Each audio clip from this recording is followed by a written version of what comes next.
They always get an offensive line push, and it's a well-constructed roster. David Montgomery, the bruiser. Jahmyr Gibbs, the home run hitter. Amon-Ra St. Brown, the volume receiver.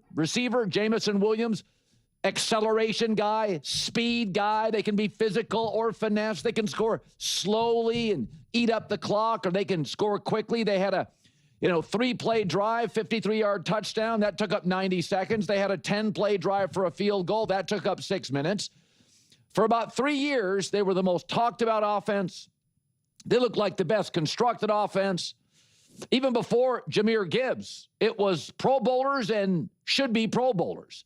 That's never been the issue. We didn't even really question Dan Campbell. We didn't. We always thought Dan was a great culture guy. Since he's taken over the play calling, though, he's a little better scheme guy than we give him credit for. They're averaging 6.8 yards a play. And last night, their last 7 drives, they had no punt. So I would say we've never criticized their front office. We love it. We think Dan Campbell has established himself as a franchise culture builder, kind of like a Vrabel, big guy physically, culture builder. We also like Jared Goff. Don't listen to anybody. He's really good. But this last night looked like the team with Ben Johnson. And by the way, we've seen glimpses of it this year. I went and looked up this morning. They've scored 38 against Baltimore. They scored 52 way back when against the Bears, 44 against Washington, 44 last night against Dallas. So we know it's there. But they also gave us pause because they scored 9 against Philly and 17 against the Chiefs. It's not about talent with Detroit. And we've seen this. The Niners defense is more depleted than last year, but it's better because they got the right coordinator, Robert Saleh. And we've said when you lose Ben Johnson, an all-time offensive coordinator, even if you replace him with a solid guy, a pretty good guy, it doesn't look quite as unique and quite as clever. So Dan Campbell stepped in and said, listen, our defense still isn't great. We're going to mostly win by track meets. And since Dan Campbell's taken it over, you're seeing this. But remember, this is a team that also lost to J.J. McCarthy. But I thought it was a beautiful thing to watch by about the mid-second quarter, and you were looking at the Ben Johnson Lions. So ideally, a coach does not want to take over play calling duties offensively or defensively from a coordinator. But I also feel like it's time right now. Last night was a must-win for them. They've signed a lot of their guys to big contracts in Detroit, a lot of them. And a couple of them have injuries. As players get older, they get banged up. And so these windows, we all know this, windows close very quickly in the NFL. So I'm watching it last night by the mid-second quarter, and I'm like, oh, okay, these Lions. I've seen these Lions. For about 2-3 years with Ben Johnson, it felt like every Sunday. This year, it's like every third Sunday. And it was last night on Thursday. Mm-hmm. Those are the days of the week. I just want to say right off the top that I find the Detroit Lions literally one of the most inspiring franchises in the NFL. The way how this team plays. I told you guys a million times, I got the clip of Amon-Ra St. Brown screaming, "I'm built for this," on my phone. I got to rewatch it now. I've kind of had it in the on the back burner for a while. I got to go revisit that clip because it just fires me up so much. The way how this team plays, the way how physical and inspired they play. I mean, Amon-Ra St. Brown, just the fact that he was injured. I mean, he had to leave the game in a really important game last week. And now he's out there playing like nothing ever happened. I mean, that's not just luck. That's hard work and dedication. That's not just, they gave him a painkiller and he's, taped his ankle and he's out there. Give him a smack on the butt and say, "All right, kid, come on, bring it." Like, it is hard work and dedication. And seeing the level of intensity and intentionality that this team plays with and a level of resilience, it's just amazing.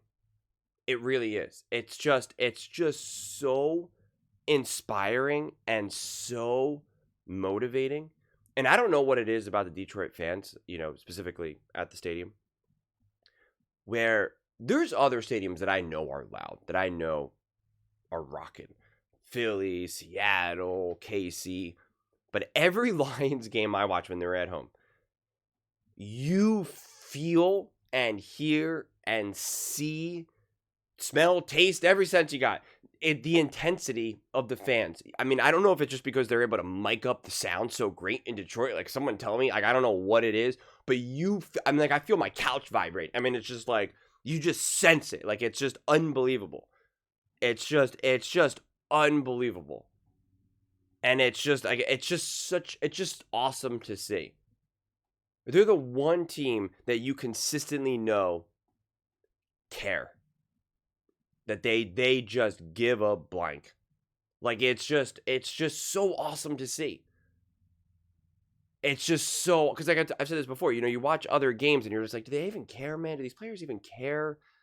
Just like, does anyone care? Does any of this matter right now to anyone? And you're like, it matters for Detroit.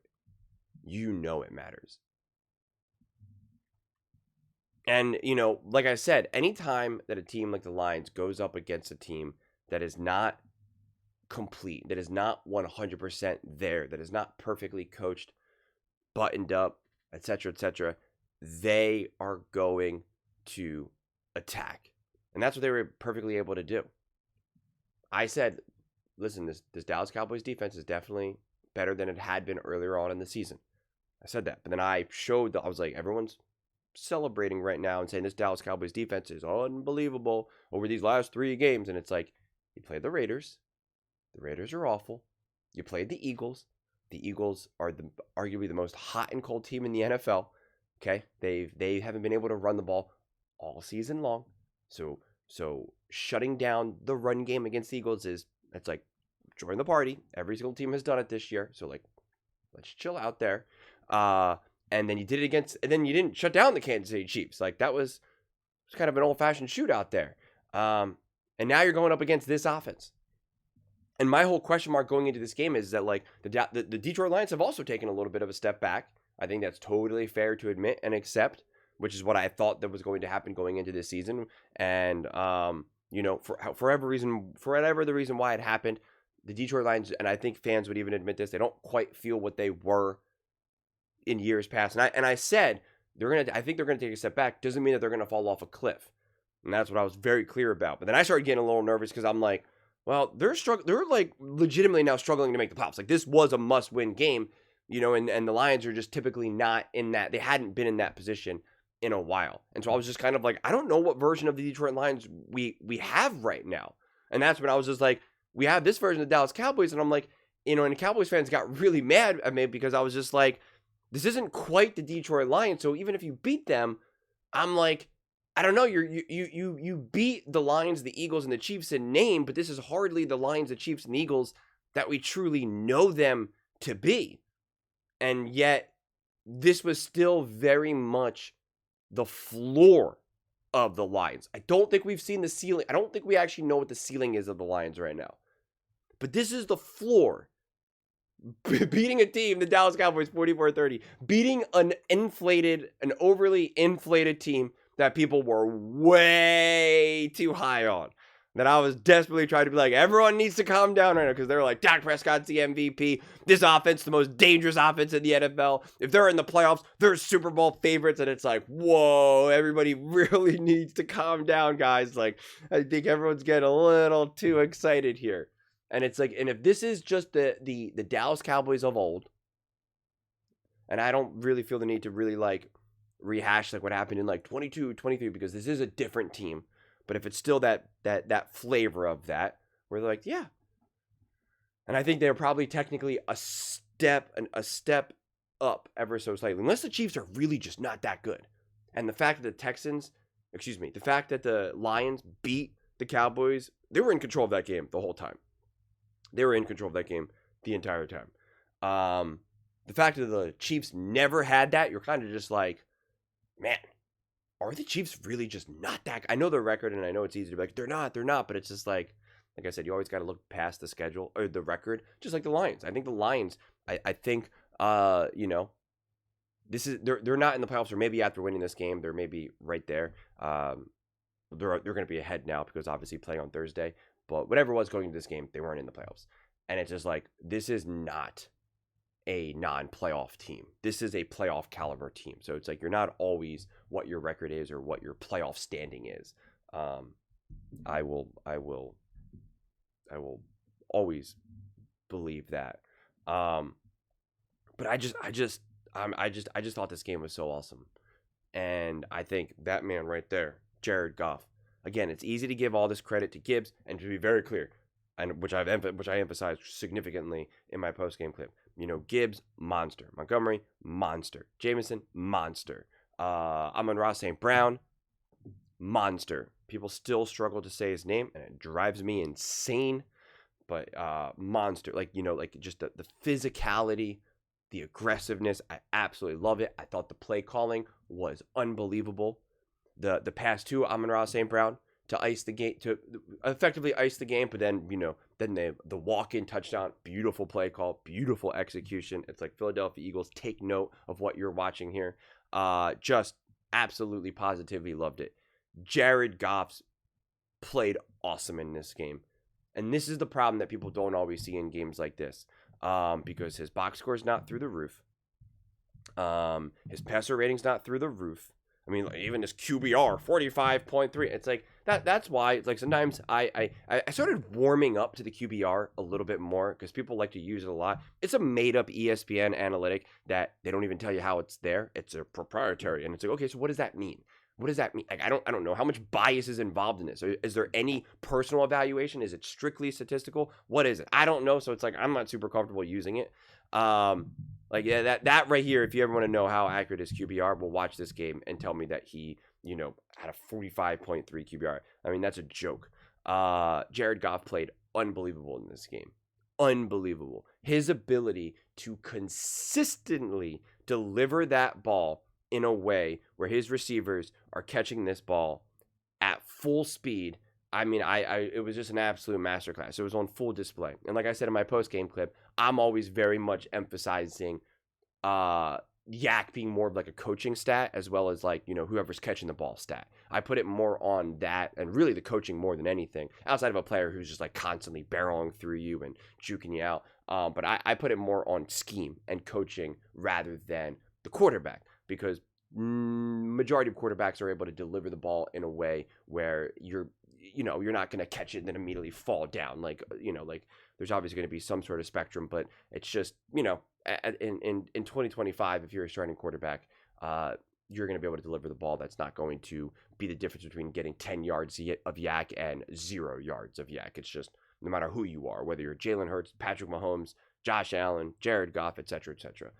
But like I said, this game, though, was like a big emphasis of why you need to be able to deliver the ball in a way where they can just keep moving, because the way how the Lions play, like, this wasn't any kind of like, hey, here's a little 2-yard screen pass, a little dump off check down that then gets taken 20 yards. Like, they got these guys running full speed ahead, and Jared Goff delivering strikes.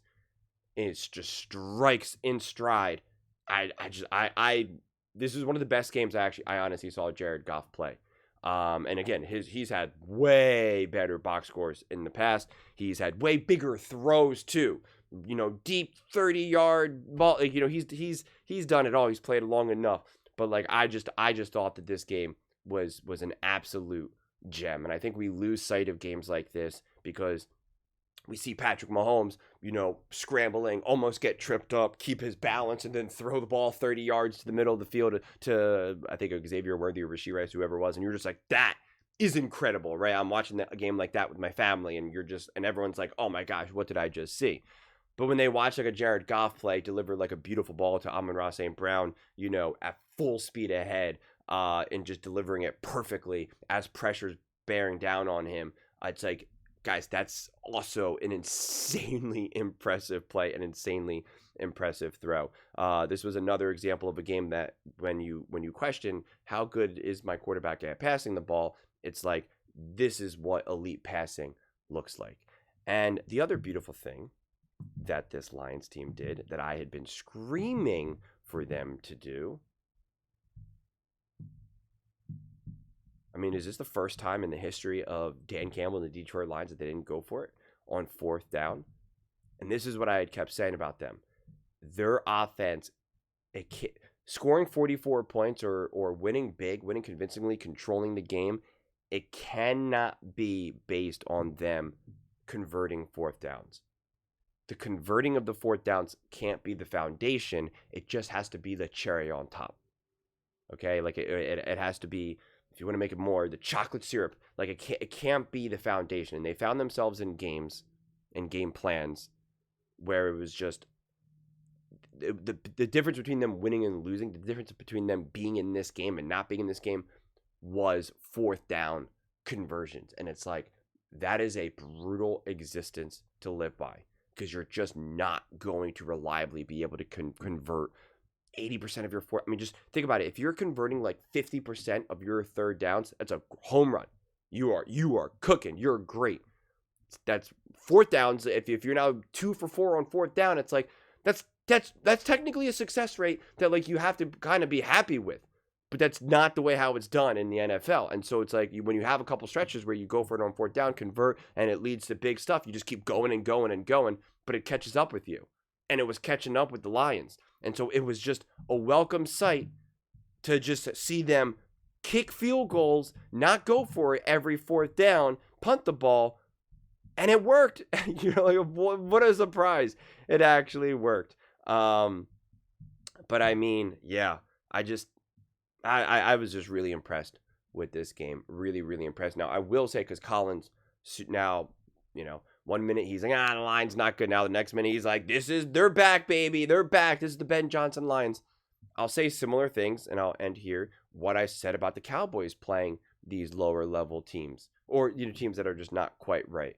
The Lions are doing the Lions can do this against the bad defenses. The play calling, the execution against the teams that are a little messy right now. That's where the Lions are thriving. And against the better coached, the more organized, the better defenses, it does not look like this. It doesn't look like this at all. And that's what I had said, being a great play caller and game managing and game planning is a lot different against a great defense, against great defensive coaches than the lower level defenses. And the Lions have too much talent and have been too great over these years to not be able to expose and push around any other inefficiencies, limitations, bad coaching, whatever. And that is what they were able to do. They were able, I don't think, I think the word expose is always too much. It's always like, they expose, Jared Goff was exposed. And I always cringe when I hear that. But I think this term is relevant. It's like, no, the Lions did expose. The Dallas Cowboys defense is not quite what everybody was trying to pretend it to be. And so I still think the question mark around the Lions still is like, what do you do though against better defenses and against better play call, defensive coaches, just more organized, more buttoned up, higher quality defenses. I still think that it is a genuine question mark for the Lions, but I will say this though, that, and I had said this for lots of teams right now, and I guess now we can add the Detroit Lions to the mix, is that normally that would make me a lot more concerned going into the playoffs, because I'd be like, dude, I don't know, that 49ers defense, well, the Eagles, like their offense and their great defense, and the Kansas City Chiefs, and pretty much how you played against the Chiefs and how you played against the Eagles, how you played against the Packers, I'd be like, that is a concern right now. But the way how the playoffs are unfolding, the way how these teams are unfolding, the way how hot and cold so many of these teams are right now, it really encapsulates more of the any given Sunday mentality more than anything. So I feel like in years past, I would be more concerned to knock down the Lions even more so than I would be willing to right now. The biggest concern is that their defense is, everyone's still continuing to get hurt on this team, and you potentially have now a devastating loss on defense. So with Branch, so not sure what the story is. Man, looks like he has a torn Achilles. So I don't even want to talk about that because that's just such a bummer. That's a massive loss. So, this team will have to still live and be all about the offense. But I can't emphasize this enough. Just because your defense has limitations, just because your defense has issues, just because your defense continues to get banged up, I get that this offense needs to score a ton of points. But it doesn't mean that they can't settle for some field goals. It doesn't mean that they still can't punt the ball. It doesn't mean that they have to go for it on every single fourth down. And that was the mistakes that they were making, especially last year when the defense was really banged up. You can still be in games. You can still be competitive. You can still be aggressive. You could still hang 44 points and not go for it on a single fourth down. Right? Like, that's totally possible. And even if you don't trust your defense, and even though your defense has the ability to get torched and really, get broken open a handful of times, doesn't mean that they still can't force turnovers. They can't generate. They still can't. They can generate pressure. Like these other things are still on the table. You can still force a 3 and out. That's why it's like, don't don't make it even harder for your defense by giving the ball to them, at the 40 or something, right? On your own 40. Like, you don't got to do that. You don't got to do that. So, this is where you got to really see the evolution of Dan Campbell. That's what you got to see. But all in all, I love this game. I loved what I saw out of the Lions. Those are just my thoughts. I'd absolutely love to hear yours. What do you guys all think about the Detroit Lions and their big win, 44-30 over the Dallas Cowboys? Let me know your thoughts in the comments below. I read every single comment, so whether you agree with me or disagree with me, either way, let's get in some discussions. Let's get in some fights. But ultimately, let's just have some fun. And please do consider subscribing. We are building an amazing community here, and I absolutely love to see you part of it. I want to build something that we all generally feel connected to, something that we're really excited to be part of. I think we're well on our way to doing it. Please don't forget to give this video a thumbs up, as it really does help with the visibility and the algorithm. Thank you so much. See you next time.